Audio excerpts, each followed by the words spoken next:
Então, boa tarde a todos. Meu nome é Fernando Battisti e vou apresentar meu trabalho de conclusão de curso, cujo título é Detecção de Notícias Falsas utilizando Aprendizado de Máquina.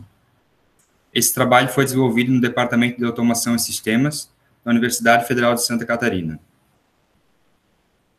Então, durante esse tempo, eu vou passar por essa agenda, iniciando com a motivação e os objetivos, seguindo para a fundamentação teórica, metodologia, desenvolvimento, resultados e, por fim, as conclusões e perspectivas futuras. Então, a motivação e os objetivos. Com o avanço da tecnologia e da internet, principalmente os aplicativos de mensagens, a disseminação das fake news ela se tornou um grande problema, influenciando, então, a sociedade nas mais diversas áreas, por exemplo, na política e na saúde. No Irã, até março de 2020, durante o enfrentamento da pandemia, 2.100 iranianos foram contaminados com ingestão de metanol. Esses pacientes relataram que receberam mensagens em redes sociais informando que isso prevenia o contágio da doença. O segundo ponto é que o ser humano ele tem dificuldade para checar conteúdos enganosos. Então, os indivíduos eles possuem entre 50% e 63% de acurácia para detectar conteúdos fraudulentos. No Brasil, atualmente, existem algumas entidades checadoras desses conteúdos. Eu posso citar, por exemplo, a agência Lupa, Aos Fatos e o Estadão Verifica. Essas entidades, elas recebem solicitações de checagem e elas analisam através de suas metodologias próprias. Então, considerando a disseminação das fake news e que o ser humano tem uma dificuldade para checar esses conteúdos, a checagem automática dessas notícias, ela se faz muito importante. Dito isso, o objetivo geral desse trabalho é desenvolver um modelo de aprendizado de máquina para classificar notícias como falsas ou verdadeiras. Esse objetivo geral, ele pode ser fragmentado em alguns objetivos específicos, começando, então, com o teste de um modelo utilizando regressão logística, seguindo para um teste de rede neural recorrente do tipo LSTM. Então, é feita uma comparação entre esses dois modelos. E, por fim, o terceiro objetivo específico é o desenvolvimento de uma interface web, onde um usuário poderá checar uma notícia. A fundamentação teórica. Então, esse problema se enquadra dentro de um problema de aprendizado supervisionado. Isso significa que os dados que eu utilizo, eles já estão rotulados, ele já tem a minha resposta nos dados, e dentro do aprendizado supervisionado, ele pertence a uma classificação binária, que eu quero prever duas classes, a classe verdadeira e a classe falsa. O segundo ponto é a validação cruzada, que é uma técnica que consiste no treinamento e avaliação de um modelo, utilizando diferentes porções de dados, de forma a aumentar a confiabilidade dos resultados. A regressão logística é um algoritmo tradicional de classificação e vai ser um algoritmo que vai ser utilizado durante esse trabalho. TF-DF é uma técnica para representação de textos, então ela vai transformar textos para números e ele vai indicar a importância de uma palavra em um documento em relação a um conjunto de documentos. As redes neurais recorrentes do tipo LSTM é um modelo sequencial, ele processa sequências. Então, por exemplo, podem ser úteis para trabalhar com dados de áudio, dados de vídeo e dados de texto, como é o caso desse trabalho, onde um texto pode ser entendido como uma sequência de palavras. O texto, nesse caso, é uma notícia. E, por fim, o Word Embedding, que é uma técnica que vai ser utilizada junto com a LSTM, e o Word Embedding, ela mapeia uma palavra para um vetor. O Word Embedding, ele pode ser treinado junto com um problema, utilizando meus dados, ou ele pode ser carregado um Word Embedding no problema que foi treinado para outro problema. Então, eu importo um Word Embedding de outro problema para o meu e utilizo. As métricas de avaliação, elas permitem a gente ter uma noção de como o nosso modelo está desempenhando, a gente avaliar os nossos modelos. Então, aqui eu apresento as 4 métricas clássicas, são a acurácia, precisão, o recall e o F1 score.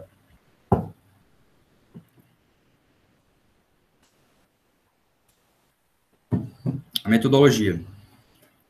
Então, a metodologia, a gente pode visualizar esse fluxograma, onde inicia pela aquisição e entendimento dos dados. Depois da... Eu vou utilizar o laser agora. Depois dessa etapa, nós temos uma bifurcação, que é uma vai para a regressão logística e a outra para a LSTM. Ambas as etapas, elas passam pela fase do pré-processamento dos dados, seguindo, então, para a modelagem e pela avaliação no conjunto de teste. Depois, o melhor modelo é escolhido. Então, tem dois modelos entrando aqui. O melhor modelo é escolhido utilizando aquelas métricas de avaliação. E, por fim, esse melhor modelo, ele vai ser conectado à interface web, onde o usuário poderá checar a veracidade de uma notícia. E, a partir desse momento, eu também apresento aqui nesse canto um fluxograma resumido, que vai mudando de cor e vai ter uma noção da evolução da apresentação. Desenvolvimento. Então, aquisição e entendimento de dados. Foi utilizado um corpus, que é uma base de dados, chamado FakeBR Corpus. É um corpus de fake news, contém notícias falsas e verdadeiras na língua portuguesa. Esse corpus, ele contém 7.200 notícias, sendo que metade delas é verdadeira e metade delas são falsas. Os dados dentro do corpus, eles têm um horizonte temporal de 2 anos, tendo notícias iniciando em janeiro de 2016 e indo até janeiro de 2018. Então, esse desenho aqui abaixo, ele exemplifica como o corpus é disponibilizado na internet. O corpus é aberto, né? Qualquer um pode baixar e verificar o corpus. Então, ele é disponibilizado através de 2 pastas, uma contém notícias falsas, outra contém notícias verdadeiras. Cada pastinha tem 3.600 arquivos. E cada notícia falsa, ela está conectada com uma notícia verdadeira.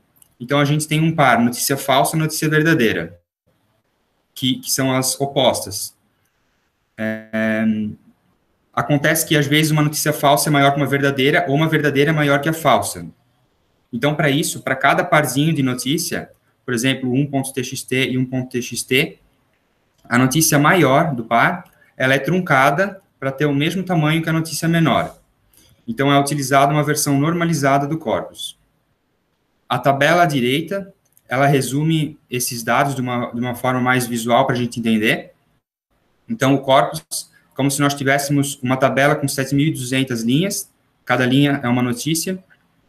Temos uma coluna de notícia contendo o conteúdo textual em si e o rótulo dessa notícia, indicando se ela é falsa ou verdadeira.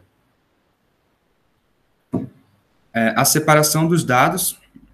Então, nós temos aqui representando todos os dados na parte de cima, temos 7.200 amostras, 80% foi reservado para o conjunto de treino, que vão ser os dados que vão ser utilizados para a modelagem dos modelos em si, e 20% foi reservado para teste. É importante ressaltar aqui que os dados de teste, eles são utilizados uma única vez, somente para avaliação final do modelo. E durante alguns experimentos que serão apresentados mais à frente, também foi utilizada a técnica de validação cruzada. A técnica de validação cruzada, como vocês podem imaginar, ela foi utilizada somente nos dados de treino. O pré-processamento da regressão logística. Então, essa etapa, ela inicia pela conversão dos textos para a letra minúscula, seguindo, então, para o tratamento de números, onde todos os números são convertidos para um token único. Próxima parte é o tratamento de URLs, onde todas as URLs são convertidas para um token único. E o tratamento de e-mails, que segue a mesma ideia. Todos os e-mails são convertidos para um token único. Por fim, é aplicada a técnica TF-IDF. Como já foi falado, ela vai dar uma noção da importância de uma palavra em um documento em relação a todo o meu conjunto de documentos. Para exemplificar, nós temos aqui uma notícia Na verdade, nós temos uma tabela aqui com todos os dados de treinamento. Para exemplificar a notícia 1 aqui, o Brasil está parado há 85 anos. O site achoquefake.com também afirma. Em caso de dúvidas, enviar para... E tem um e-mail, né? Então, essa notícia é convertida para a letra minúscula, como pode ser observado. Todos os números, por exemplo, tem um 85, eles são convertidos para um token único. Depois, todas as URLs são convertidas para um token único. Todos os e-mails são convertidos para um token único. E, por fim, é aplicado a técnica TF-DF. Como já foi falado, né? Ela vai fornecer uma matriz com todas as notícias. Cada coluna vai ser um token do meu corpus, da minha base de dados. E o valor da célula vai indicar a importância dessa palavra nesse documento em relação a todos os outros documentos do corpus. A modelagem. Então, o algoritmo de regressão logística aplicado para esse problema, ele pode ser, o resultado dele, né, pode ser interpretado como a probabilidade da saída do modelo ser falsa, dado os meus dados de entrada, que é a notícia, parametrizado pelos parâmetros θ. E durante a parte de modelagem, foi realizada uma busca exaustiva utilizando validação cruzada com 5 folhas, de forma a obter o melhor conjunto de parâmetros. Os parâmetros que foram analisados foram o solver, a penalidade, o C, que é o inverso da regularização, e o L1 ratio. Agora, já dando um salto aqui para a parte da LSTM, a segunda ramificação. O pré-processamento inicia, então, com a conversão para a letra minúsculas, seguindo pelo tratamento de números, URLs e e-mails, como foi apresentado anteriormente. Depois é feito um mapeamento de palavras para números. Então, todas as sequências são padronizadas para um tamanho único, um tamanho padrão. Voltando no exemplo, nós temos uma notícia de entrada, que é convertida para a letra minúscula. É feito o tratamento de números, URLs e e-mails. E aqui cada palavra é transformada para um número inteiro. Então, ao invés de uma sequência de palavras, aqui eu vou ter uma sequência de números inteiros. O que acontece é que a notícia 1 tem um tamanho, a 2 vai ter um tamanho diferente, a 3, outro tamanho diferente. Como o modelo sequencial dado em seguida, ele exige que todas as amostras tenham o mesmo tamanho, é necessário uma etapa de padronização dos tamanhos. Então, foi definido um tamanho padrão de 800. Então, todas as notícias após essa etapa terão um tamanho de 800, de forma que as notícias que têm tamanho maior que 800, elas são truncadas, tamanho padrão, e as notícias menor que 800, elas são preenchidas com um valor de 0, até chegar no valor padrão. Já na parte de modelagem, então, uma rede neural recorrente, ela é caracterizada por possuir realimentação no neurônio ou de grupos de neurônios, como pode ser visto na imagem. Essa realimentação aqui, ela acaba trazendo uma memória para a rede. Por isso que essa rede é boa para trabalhar com dados sequenciais, como eu falei, dados de vídeo, de áudio, de texto, mercado financeiro, daí para frente. Mas a rede neural recorrente clássica, ela tem uma dificuldade para trabalhar com longas sequências. E daí surge a motivação do desenvolvimento da LSTM.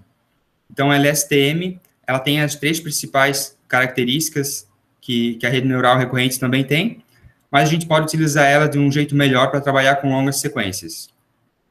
Então, para utilizar a LSTM, a gente vai definir um modelo sequencial através de camadas. Então, a gente vai empilhando essas camadas. A primeira camada, esse é um modelo genérico, só para exemplificar. A primeira camada é a camada de embedding, que vai, como eu já falei, ela vai converter uma palavra para um vetor de números. Depois aqui, como exemplo, eu coloquei 2 camadas LSTM. E, por fim, uma camada densa, com um neurônio simplesmente, que vai me fornecer uma resposta entre 0 e 1. Devido ao alto custo computacional para o processamento desses modelos sequenciais, então não foi feita uma busca exaustiva, mas sim a escolha dos hiperparâmetros, elas levaram em consideração 3 experimentos. O primeiro experimento tem o objetivo de avaliar as regularizações do modelo. O segundo, avaliar o word embedding já treinado para outros problemas. E o terceiro, avaliar o uso de 2 camadas de LSTM. Então, aqui 2 camadas escondidas com células LSTM. Então, o primeiro experimento, essa tabela, ela sumariza as entradas do experimento, né, as características do experimento. Então, para esse experimento, foi utilizada a validação cruzada de 5 folhas. O word embedding ele foi aprendido durante o treinamento. Foi utilizada uma camada de LSTM, com o número de neurônios variando entre 10 e 70, incrementando de 10 em 10. E foi feito o teste sem regularização, utilizando dropout, utilizando early stop, e utilizando dropout e early stop. Então, para esse experimento, nós temos aqui 4 possibilidades de regularização, 7 possibilidades de neurônios, e a validação cruzada de 5 folhas. Multiplicando 5, 7 e 4, resulta em 140 modelos treinados. O experimento 2, o objetivo é avaliar o uso do word embed já treinado para outro problema. Então, foi importado um word embed para o meu problema. O word embed não foi treinado aqui nesse experimento. Não foi utilizada validação cruzada. A dimensão de saída do word embedding é de 50, 100, 300, 600 e 1000. Uma camada escondida de LSTM, com o número de neurônios de 10 a 70, com incrementos de 10 em 10, e a regularização já foi obtida do experimento 1. O experimento 3, ele visa avaliar 2 camadas de LSTM, então não foi utilizada validação cruzada. O word embed foi obtido do experimento 1 e 2. Como eu já disse, 2 camadas de LSTM, cada camada tendo de 10 a 40 neurônios. Regularização obtida no experimento 1. Os resultados. Então, esse gráfico, ele sumariza os resultados para os 2 modelos. Nós temos aqui as 4 métricas usadas, que foram acurácia, precisão, recall e F1 score. Na cor azul, nós temos os resultados para a regressão logística, e na cor laranja, para o LSTM. Então, como pode ser visto na imagem, a regressão logística ela acabou desempenhando bem melhor que a LSTM. Então, a gente já pode concluir que nem sempre um modelo complexo, mais complicado, como a LSTM, ela vai resolver meu problema melhor. Aqui, no caso, a regressão logística, que é um algoritmo bem tradicional para classificação, teve um desempenho melhor. Nas tabelas ao lado, eu apresento, então, os valores mesmo das métricas. A gente pode ver, para a regressão logística, a gente tem uma acurácia de 0,928, 92,8%, precisão 92,9%, e as outras elas seguem mais ou menos em torno do mesmo valor. Para a LSTM, a acurácia foi de 89,6%, precisão de 88,6%, recall quase aproximadamente 91%, e o F1 score 89,7%. Então, essa imagem, ela representa aqui o desenvolvimento da interface web. Essa interface web, ela foi implementada utilizando o framework Django e uma biblioteca Materialize para fazer essa parte do front-end, deixar, digamos, cuidar da aparência. Então, aqui nessa interface, o usuário ele pode inserir uma notícia nesse campo textual, o usuário vai clicar em verificar, e o modelo de regressão logística ele vai estar rodando no back-end da aplicação, ele vai checar essa notícia e vai enviar para o front-end o resultado da checagem, se é verdadeira ou falsa. Conclusões e perspectivas futuras. Então, as conclusões. O objetivo geral do PFC era o desenvolvimento de um modelo de detecção de notícias falsas. Esse objetivo foi cumprido com sucesso. Foi testado algoritmo de regressão logística, teve valores de métricas em torno de 92%. Então, aqui foi feito uma busca exaustiva utilizando validação cruzada. Também foi testado o modelo sequencial LSTM, obtendo métricas em torno de 90%. Devido ao custo computacional, aqui foi feito 3 experimentos para detectar o melhor conjunto de hiperparâmetros. E, por fim, foi desenvolvida a interface web, onde o usuário pode checar a veracidade de uma notícia. Perspectivas. Então, sugere-se a avaliação desses modelos em outro corpus, em outros dados, que não sejam os dados do corpus que foi utilizado. Sugere-se também, como perspectivas futuras, a detecção de meias-verdades, boatos e textos satíricos. E aqui é bom deixar claro que esse corpus, o fake BR corpus, ele não leva em consideração essas 3 palavras que eu falei. Sugere-se uma variação no tamanho padrão das sequências. Então, essa variação é lá na etapa de pré-processamento, onde eu usei um tamanho padrão de 800. Nas LSTMs, sugere-se um treinamento bidirecional. Para o embedding já treinado, sugere-se testar um ajuste fino desses embeds. Então, isso seria importar o embed já treinado e depois de algumas épocas de treinamento, ativar o treinamento dele, para o embedding se ajustando aos dados. Também o uso de outros vetores de palavras, outros word embeddings, por exemplo, o word2vec, o fast text, variações no batch size de treinamento. Aqui sugere-se o uso de outras técnicas, por exemplo, o ensemble learning, que é uma técnica que vai combinar vários modelos em um único só, para ter um resultado agrupado desses vários modelos. E a utilização do modelo transformer. Sugere-se o teste, aqui em engenharia de variáveis, para tentar encontrar outras variáveis para ser utilizada para o problema.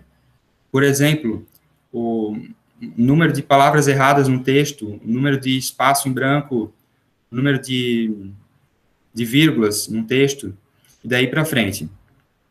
E na interface web, a inserção de um botão de feedback, onde um usuário ele pode dar um feedback para o resultado da classificação, e, por fim, inserir todos esses dados da interface web no banco de dados. Então, isso seria salvar a notícia que o usuário inseriu na interface, salvar a resposta do modelo de classificação e salvar o feedback do usuário.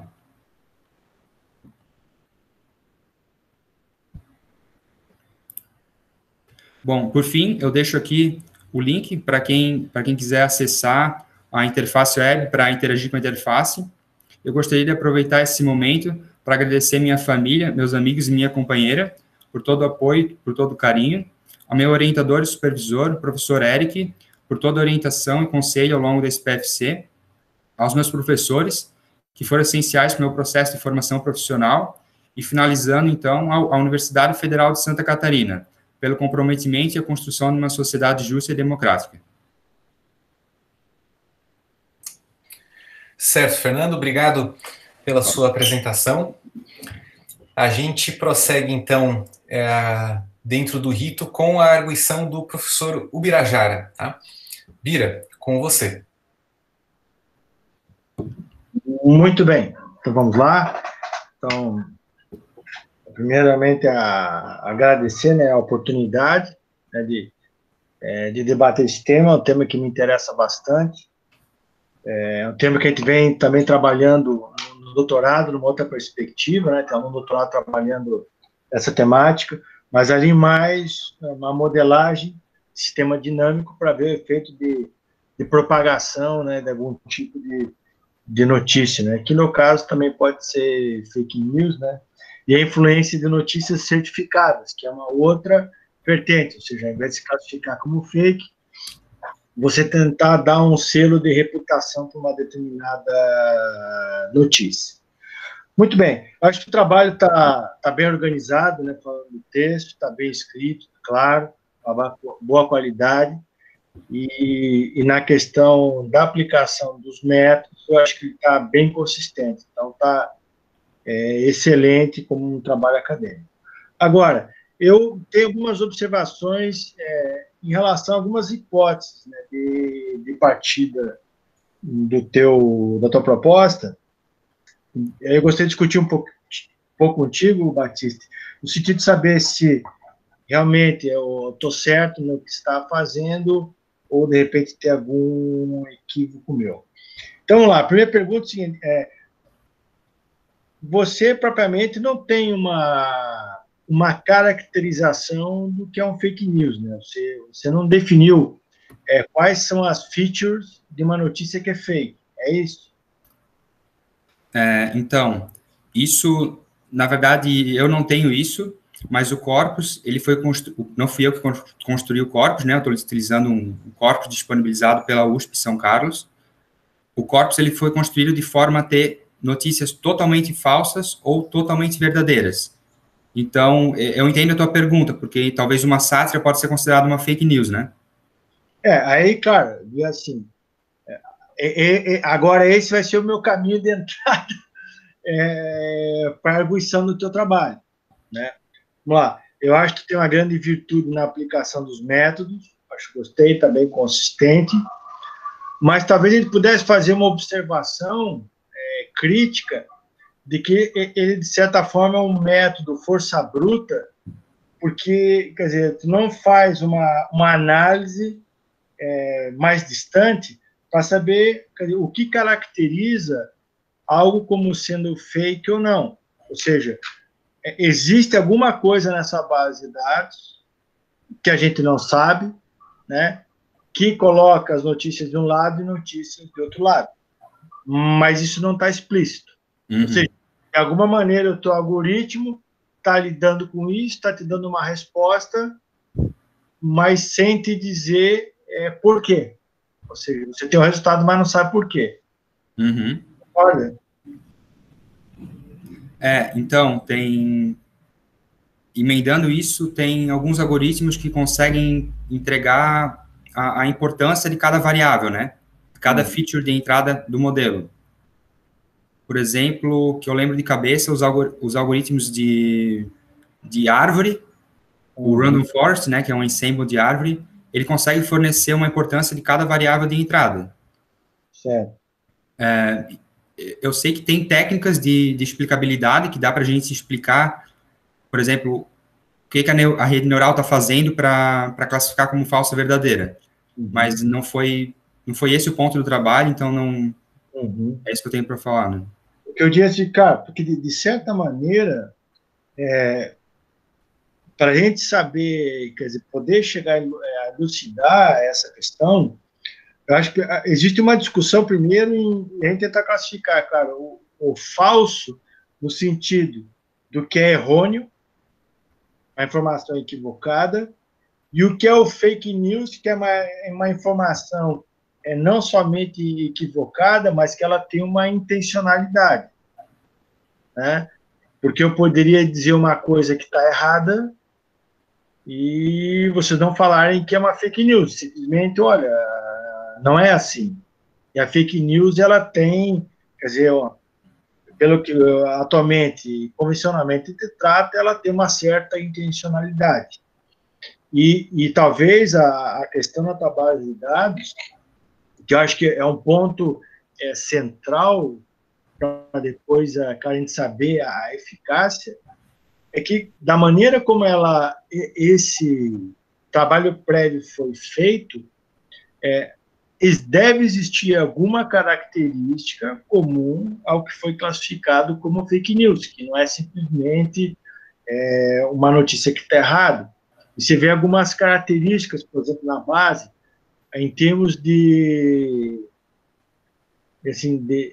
dos modos de expressão. Quer dizer, o que você está colocando na base, você vê que existe uma diferença de linguagem nessa narrativa, né? Então, deu para ver nos teus exemplos, o uso de algumas expressões, o uso, por exemplo, de ponto de exclamação, site, e-mail, que não tem, no outro não tem, né?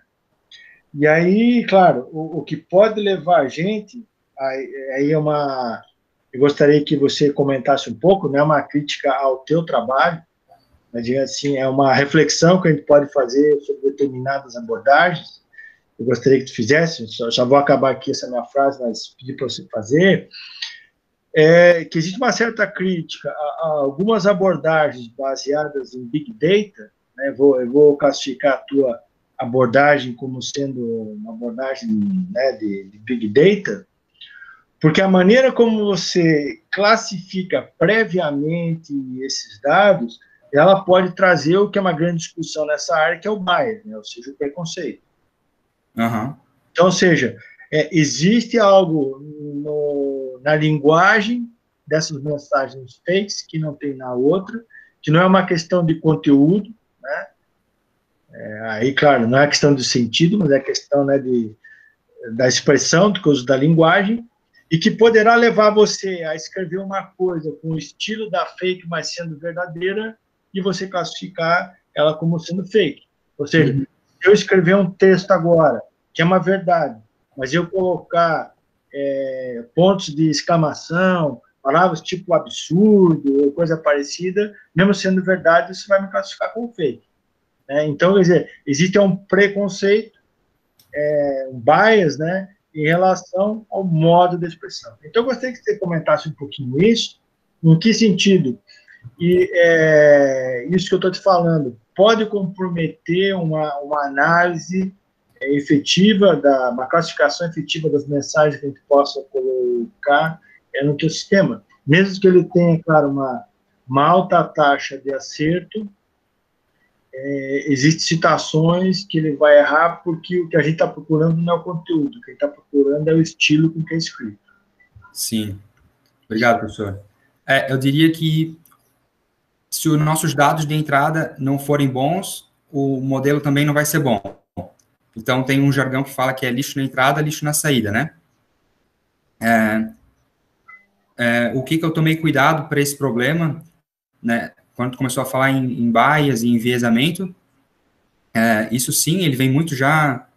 É uma coisa do ser humano, então a gente acaba, às vezes, transportando isso para o modelo que a gente faz, né? Preconceitos, a gente sabe que existe isso, e existem modelos que são preconceituosos, com cor de pele, com gênero, etc. Uma característica, por exemplo, que pode ser observada nessa base de dados em específica, que eu acredito que seja geral até, uma hipótese, né?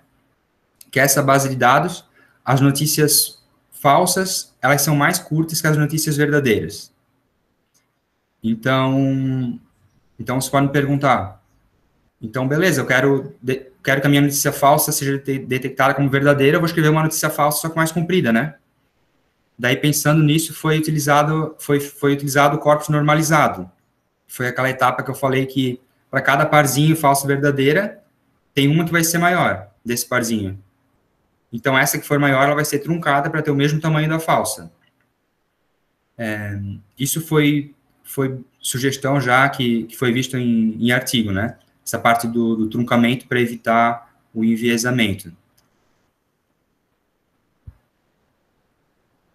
Você não acha que o teu algoritmo ele acaba privilegiando a sintaxe ao invés do conteúdo?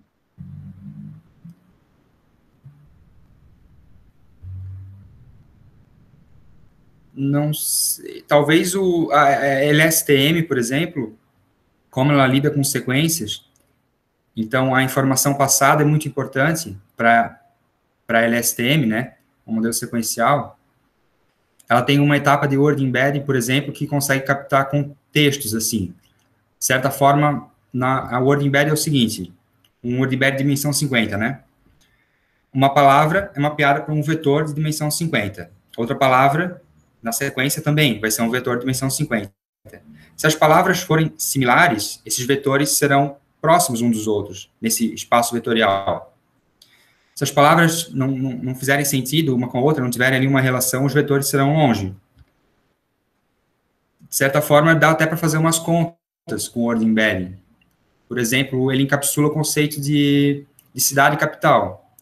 Então, eu consigo pegar o vetor de Santa Catarina, Florianópolis, Paraná. Com esses 3 vetores, eu obtenho o vetor Curitiba. E ali, já emendando um pouco com o preconceito, Provavelmente, isso foi leitura, eu não cheguei a checar isso para minha base, para o meu vetor que eu usei. Se eu pegar o vetor do médico, do homem, da mulher, o que a gente espera? O resultado, provavelmente, dessa operação, quando a gente pensa na mulher, ao invés da médica, o vetor de embedding vai sugerir a enfermeira. Então, a gente vê que é um problema que está ali com o ser humano, mas a gente acaba transpondo isso para a máquina, né? Em algum nível. É porque a máquina não faz essa etapa de reflexão, né? Ela vai fazer pela quantidade de dados, ela correlaciona. Né? Então, quer dizer, de certa maneira, ele pode dizer que o viés ele é um resultado estatístico, porque ele encontrou mais isso do que o outro. Né? E por último, né, faria assim uma pergunta provocativa, né, para você desenvolver. Afinal, você classifica o que é fake e aquilo que não é fake é verdadeiro, ou você consegue dizer o que é verdadeiro e o que é fake? Então, a minha saída dos meus modelos, elas são uma probabilidade, né? Então, é um número ali que varia entre 0 a 1. Do jeito que eu modelei, quando a probabilidade está próxima de 1, eu estou classificando o que é fake. Quando essa probabilidade está próxima de 0, é o que é verdadeiro. Então, falando assim, detecção de notícias falsas, na verdade, eu estou classificando uma notícia como falsa e verdadeira, de acordo com o que foi entregue para mim na base de dados, né? Naquela coluna rótulo, que, digamos assim, eu imagino que aquela coluna rótulo teve um professor lá, um especialista da área, que teve que rotular aquilo lá, falsa ou verdadeira. Então, com base, acreditando que esse professor, esse grupo, rotulou certo, eu estou classificando falso e verdadeira. Porque, claro, a rigor, né, de pessoal de metodologia científica, a gente consegue dizer o que é falso, né? Mas o que é verdadeiro a gente não consegue dizer, né? Porque ele sempre vai poder, lá na frente, mostrar que talvez aquilo não seja bem verdade.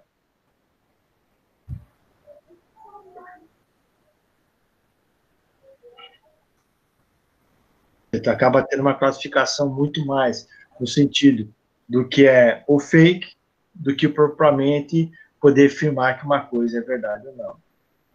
Tá. E, claro, isso é só mais uma questão conceitual. Sim. Posso só complementar uma? Claro. Eu diria também, até fugindo um pouco do assunto, que não só a fake news é um problema, a gente cair, digamos, na pegadinha da fake news, acreditar numa fake news, mas também não acreditar numa notícia verdadeira, né? Então só um exercício de imaginação, imagine para as pessoas não acreditando mais nas notícias. O problema que isso poderia gerar também, né? Justamente, claro. A gente está vendo isso agora. Acho que é muito propício o teu trabalho. Bom, Fernando, eu gostaria de parabenizar você e seu orientador pelo trabalho. Acho que é um trabalho bastante interessante, bastante relevante.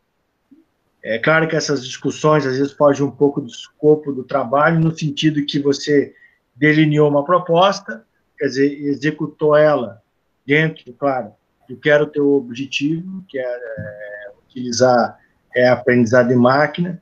Então, claro, mas existem sempre hipóteses para a gente começar um trabalho e que, à medida que o trabalho vai se desenvolvendo, a gente vai tornando ele mais complexo. Então, gostei de parabenizar, né, você, orientador, pelo trabalho e pela apresentação também. Obrigado. Passa Valeu, ao Fábio. Valeu, Fernando. Valeu, professor. Legal. Obrigado, Bira, pelos excelentes comentários e a possibilidade de uma discussão mais rica aqui do trabalho do Fernando. Eu passo já direto a palavra para o Eric, que fez esse duplo papel de supervisor e orientador, né, para ele fazer os seus comentários. Então, Eric, com você. Obrigado, Fábio. Obrigado, Birajara, pelos comentários e pelo feedback, né? Pela avaliação feita aí no documento do PFC do Fernando. E o professor Birajara entrou em questões filosóficas ali, né, até de se uma questão é verdadeira ou não, que vale, que é válido, né, a gente fazer, mas realmente, assim, o escopo ali foi delineado, né, para ser usado nessa aplicação ali de detecção de notícias falsas, utilizando, né, modelos de aprendizagem de máquina. Bom, gostaria de parabenizar o Fernando, né, e primeiramente, né, dizendo que essa aplicação é uma aplicação, né, fora da minha área, né, de pesquisa principal, embora os modelos ali sejam de meu conhecimento, né, os modelos de aprendizagem de máquina. O que eu posso dizer é que sobre o Fernando, né, que ele teve um progresso, né, um progresso contínuo desde o início, né, da sua dissertação, de seu trabalho, né, dissertação não, de seu PFC. Na maior parte do tempo tivemos um acompanhamento semanal, né, em que ele costumava, né, acatar as recomendações, então, por isso que no final ele teve um trabalho, um bom trabalho, né, desenvolvido. Então, assim, é muito bom o seu trabalho desenvolvido, também gostei da apresentação, embora você não tenha entrado muito ali, né, na descrição dos métodos, né, quer dizer, dos modelos de aprendizagem de máquina utilizados, né, no caso ali, regressão logística e a rede neural, LSTM.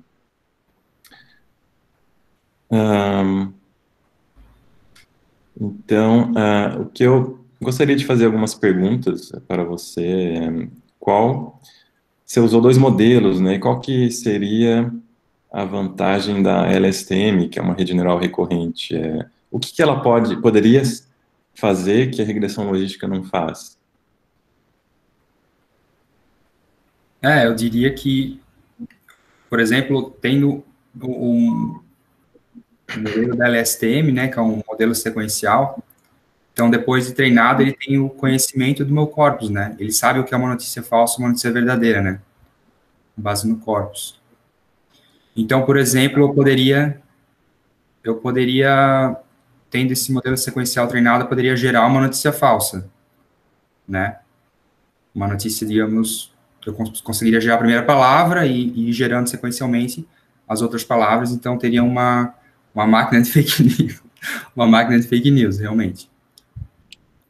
Você pode treinar, mudar um pouco a arquitetura dela, para ela, dada a primeira palavra, predizer, né, prever qual que seria a próxima palavra.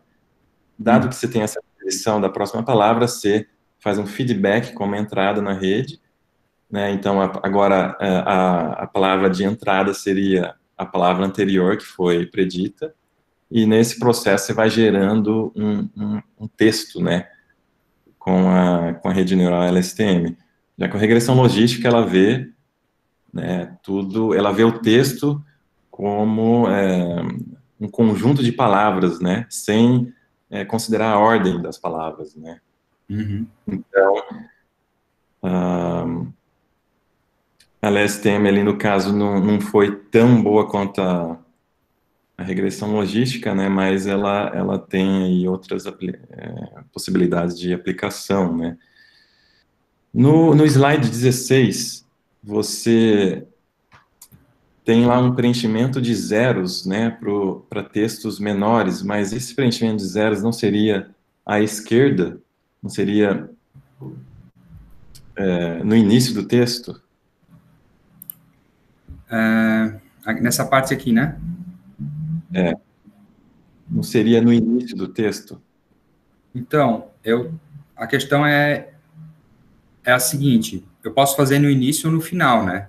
Eu vou escolher, então, qual parte do texto que eu quero perder. Quero perder mesmo, né? Porque se eu tiver que truncar, por exemplo, não, tá falando do preenchimento, né? É que aqui eu dei o exemplo do preenchimento de zero. Poderia ser no início ou no final, aí seria uma questão de testar os dois e analisar os resultados mesmo. A pergunta, eu faço essa pergunta porque o que me importa aqui é qual que é a última token, qual que é o último token que é dado para LSTM como entrada? É o 5 ou o 0? A verdade é o 66. O preenchimento de zeros, ele tem um motivo bem claro, né? Por que zeros? Porque eu utilizei o Keras, né? E lá no Keras, ele me exige que as minhas entradas tenham um tamanho padrão. Eu utilizei um tamanho padrão de 800, né? Todas as sequências com tamanho 800. Mas como esse texto não tem tamanho 800, eu preenchi com zero. E lá no Keras, eu configuro para ele fazer um mascaramento dos valores zeros. Então, o meu modelo sequencial está ignorando esses zeros aqui. Os zeros, eles só são uma exigência mesmo para eu começar a treinar um modelo, assim, de estrutura. Isso aí é só para indicar para o algoritmo que está lá dentro do Keras que essa notícia, na verdade, ela vai até o 66 e vai desconsiderar o resto. Então, na prática, não vai, você vai ter diferentes tamanhos ali de textos, né? Porque a rede neural, ela vai considerar textos de tamanhos diferentes. Esse que é a função do zero ali. É só uma questão de implementação ali, mas na prática, né, esses zeros não influenciam. Né? Uhum. Daí, só complementando, eu estava falando antes do truncamento, né? Aí o truncamento, sim, daria diferença. Porque se eu tiver um texto maior que 800, eu posso escolher truncar, perder o início do texto ou o final do texto, né? Então, isso já seria um caso seria um hiperparâmetro a mais, digamos, que eu poderia avaliar, né? Na etapa de pré-processamento. Certo. Entrando nessa questão aí dos conjuntos de dados, né, que eu não considero Big Data, verdadeiramente Small Data, né, Birajara, porque você tem 7.000 e poucos dados, né, para ser Big Data, na minha opinião, é mais de 1 milhão, de 1 milhão para cima, né. Então, tanto que ele teve problema com aprendizado, com treinamento dos modelos, né, porque teve que usar validação cruzada para lidar com essa quantidade limitada de dados, né? Teve que usar o early stopping, dropout, são técnicas para melhorar a regularização do modelo, que tem a ver com essa quantidade limitada de dados, né, que se utiliza. E aí o conjunto de dados, né, eu acho que se a gente der uma olhadinha neles, eu não sei se as notícias estão assim, mas você vendo lá, as notícias que foram escolhidas são claramente ou falsas ou verdadeiras, né? E elas são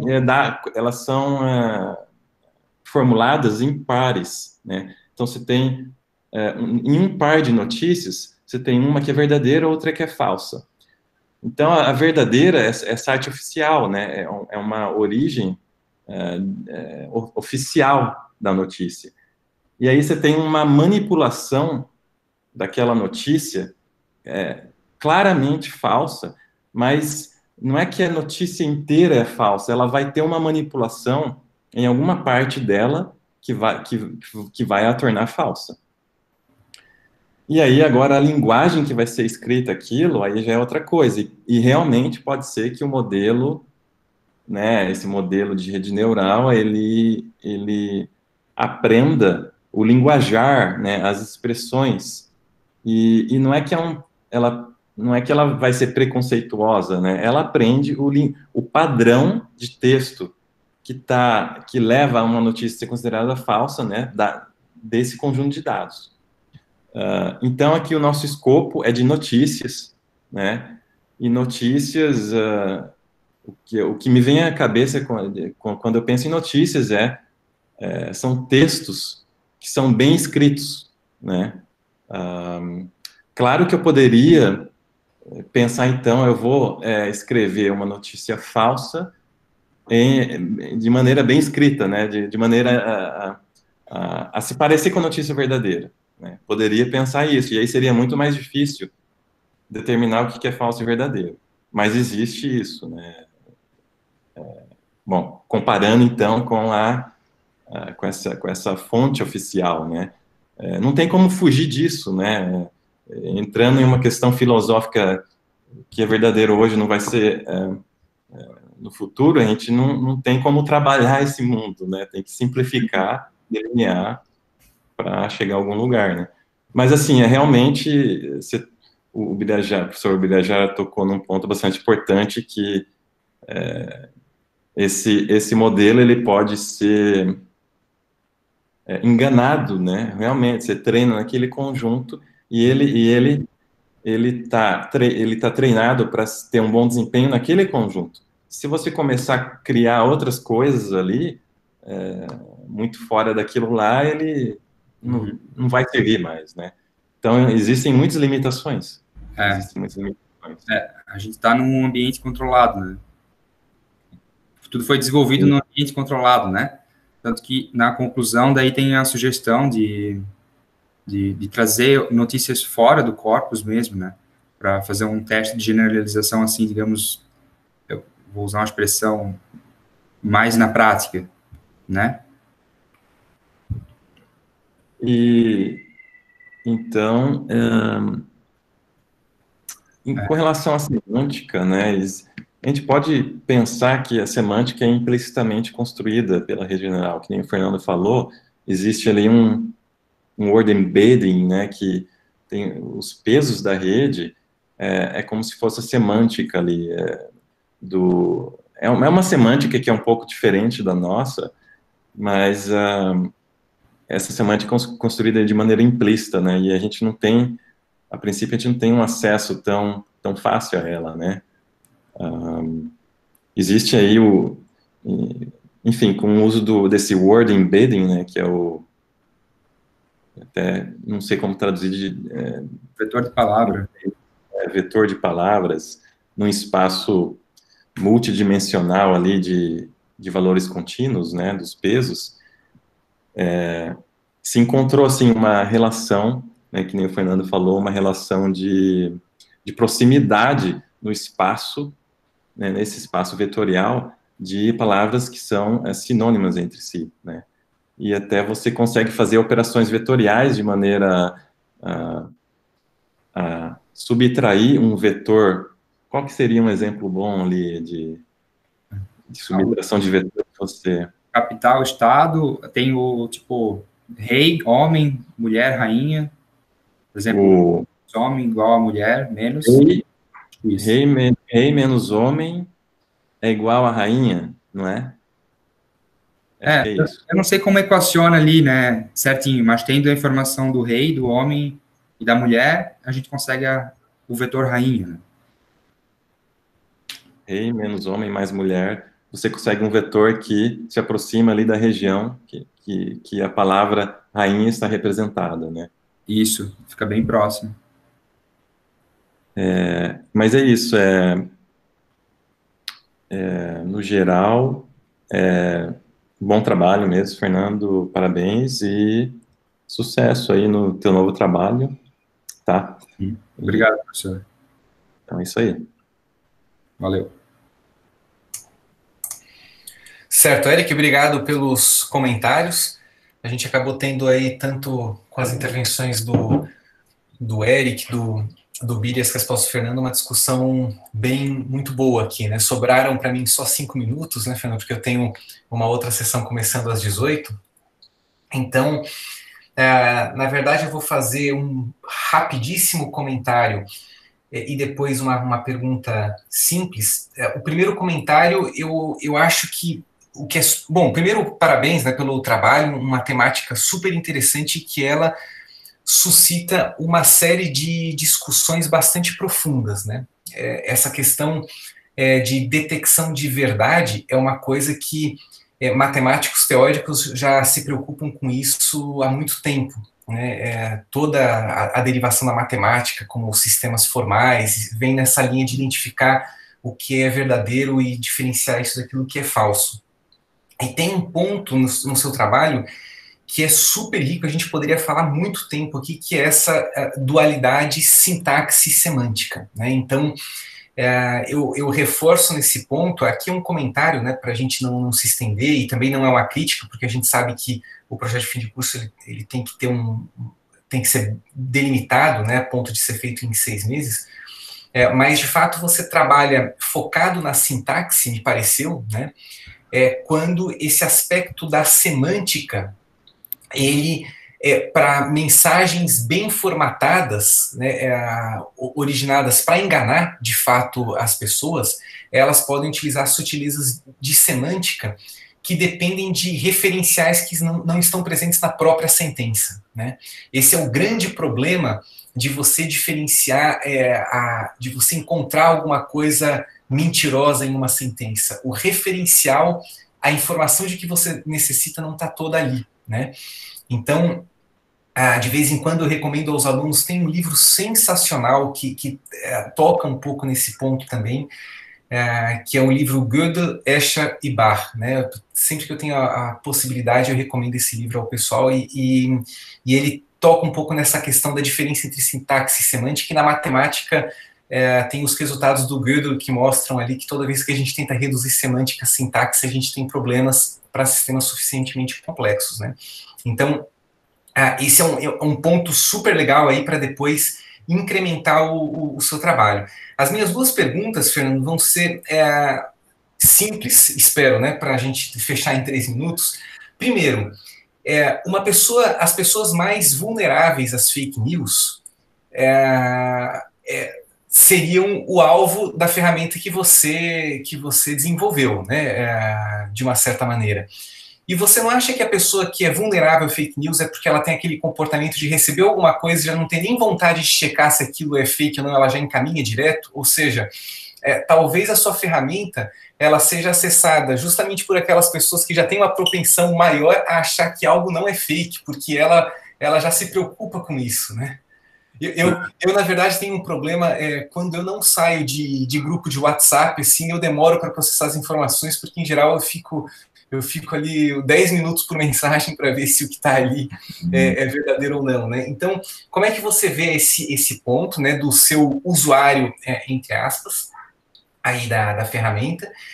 E segundo, existe a gente até trabalha, eu e o Eric, aqui num contexto de um mestrado com detecção de fraudes, em um contexto bem particular, e tem uma lei de Benford, que é utilizada aí para detectar fraudes em vários sistemas. Você chegou a ouvir ela já? Chegou a avaliar para o seu trabalho?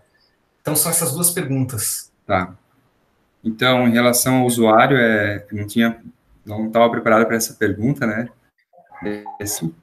Eu vejo que, bom, quem sabe, no futuro a gente tem embarcado já nos aplicativos uma checagem automática, né? Para o usuário não ter que se preocupar em ele abrir um aplicativo, inserir uma notícia e fazer todo esse processo, né? Então, talvez algo mais assim, claro que talvez teria outros problemas também, que já comecei a perceber. E sobre a lei de Benford, eu só ouvi num documentário, né, da Netflix, mas eu não sei aplicar aqui, não, foi passagem, assim, foi uma hora de lazer que eu não estava prestando muita... Tá. Não, legal. Esse documentário da Netflix eu tenho que assistir, porque alguns alunos já comentaram quando a gente faz referência ao Benford, ou chegou também a mim por um mestrando que tinha ouvido nesse documentário aí. Tá certo. Bom, Fernando, mas eu não quero me estender, até porque a gente tem uma outra sessão que começa agora às 18. Eu queria te dar os parabéns, né, pelo trabalho que você fez. Perspectivas profissionais, você tem alguma coisa engatilhada já? Oi, deu uma travada aqui, professor. Tá. Perspectivas profissionais agora para o futuro imediato, você tem alguma coisa engatilhada? Sim, eu iniciei há 2 semanas na Portal Telemedicina. Tá. Por isso que a gente tem a presença aqui da Amanda, e eu acho até do Nicolas, né? Se eu não me engano, é o Nicolas que estava presente aí na apresentação da Amanda. Legal, que bom. Fico contente, Fernando, pela sua colocação profissional, né, nesse momento difícil, né? Parabenizo mais uma vez pelo trabalho, desejo todo sucesso para você nessa nova etapa profissional. Bom, se em algum momento, né, você precisar da universidade novamente, estamos com as portas abertas, tá? Obrigado mais uma vez, pessoal. Uma salva de palmas digital aí ao Fernando, né? Parabenizando aí pelo trabalho. Legal, obrigado a todos pela presença, pessoal. A gente, por ter encerrado já o período para essa defesa, eu, excepcionalmente, não vou abrir espaço aqui para o público, tá? Então, como manifestação, ficam só os aplausos aí ao Fernando, tá bom? Obrigado a todo mundo, obrigado, Eric, obrigado, Bira, parabéns, Fernando, mais uma vez, bom dia a todos.